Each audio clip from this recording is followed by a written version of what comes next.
Well, I want them to know that I'm somebody who brings common sense, justice. I have always viewed the law and our constitutions as, tools to protect people's rights. And I want to protect the rights of all Wisconsinites. I grew up in Chippewa Falls, it was a small town in Wisconsin, and worked hard. My family went through some tough times when I was a kid. I financed my own college education as a result.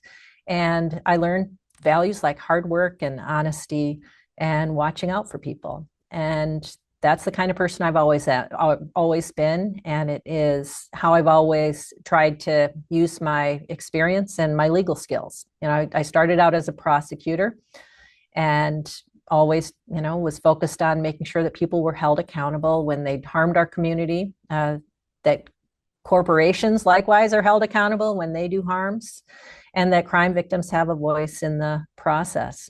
Then I was in private practice for several years and represented Planned Parenthood of Wisconsin and their doctors to make sure that women could have access to reproductive health care services. At that time, we had a very far to the right governor in Wisconsin and a lockup of Republicans in both houses of our legislature, and they were doing everything they can. Of course, this was before Roe versus Wade was overturned, but they were doing all they could to restrict the ability of doctors to provide healthcare services to women. So we fought back on that, and I was in court fighting for public school teachers when their rights in the workplace were taken away, and worked hard to protect the voting rights of Wisconsinites to make sure that every eligible voter in Wisconsin is able to cast their ballot. So I've had a lot of experience fighting for the fundamental rights of people in this state. And I want them to know that